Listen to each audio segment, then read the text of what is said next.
Hello, നമ്മളിന്നൊരു കല്യാണത്തിന് പോകാനായിട്ട് ഒരുങ്ങി നിൽക്കുകയാണ് കേട്ടോ. അപ്പോൾ എൻ്റെ കയ്യിലിരിക്കുന്ന ആൾ ഏട്ടൻ്റെ മാവൻ്റെ മകളാണ്.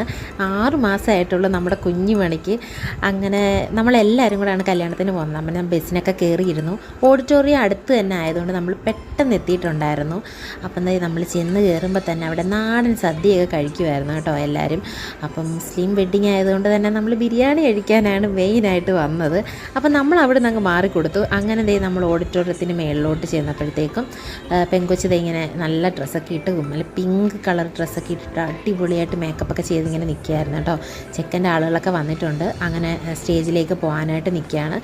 കല്യാണം എനിക്ക് എടുക്കാൻ പറ്റില്ല, ഞാൻ മറന്നുപോയെന്ന് തന്നെ പറയാം. അങ്ങനെ നമ്മുടെ മെയിൻ സംഭവം ഫുഡ് കഴിക്കാനായിട്ട് വന്നിട്ടുണ്ടായിരുന്നു. മാങ്ങ അച്ചാർ, ഇത് ഈന്തപ്പഴം അച്ചാറാണ് കേട്ടോ. പിന്നെ ഇത് ബീഫ് ഫ്രൈ ആയിരുന്നു കേട്ടോ. അടിപൊളി ടേസ്റ്റായിരുന്നു ബീഫ് ഫ്രൈക്ക്. പിന്നെ ബീഫ് ബിരിയാണിയും വന്നു, അച്ചാർ, സലാഡ് എല്ലാം ഉണ്ടായിരുന്നു.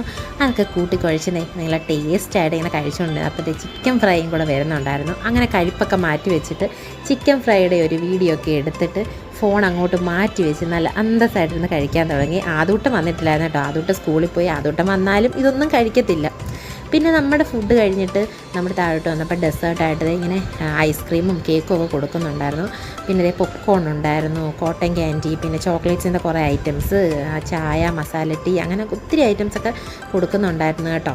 അപ്പോൾ നമ്മൾ എല്ലാം ഒന്നും വാങ്ങിച്ച് കഴിച്ചില്ല, പോപ്കോണൊക്കെ കഴിച്ചു. പിന്നെ അതേ ഫ്രൂട്ട്സും വെജിറ്റബിൾസും ഒക്കെ ഇങ്ങനെ നല്ല ഭംഗിയായിട്ട് അരിഞ്ഞ് വെച്ചിട്ടുണ്ടായിരുന്നു. അതൊക്കെ കാണാൻ തന്നെ നല്ല രസമുണ്ടായിരുന്നു. നമ്മൾ അത്യാവശ്യം നമ്മുടെ വയറ്റിന് ഒതുങ്ങുന്ന സാധനങ്ങൾ മാത്രമേ എടുത്ത് കഴിച്ചിട്ടുണ്ടായിരുന്നുള്ളൂ. അങ്ങനെ അവിടുന്ന് നമ്മൾ നേരെ ബസ് കിടക്കുന്നിടത്തോട്ട് വന്നു. ബസ്സിലങ്ങ് ആരും വന്നിട്ടില്ലായിരുന്നു കേട്ടോ. അങ്ങനെ കുറേ നേരം ബസ്സിലിരുന്ന് പോസ്റ്റായി.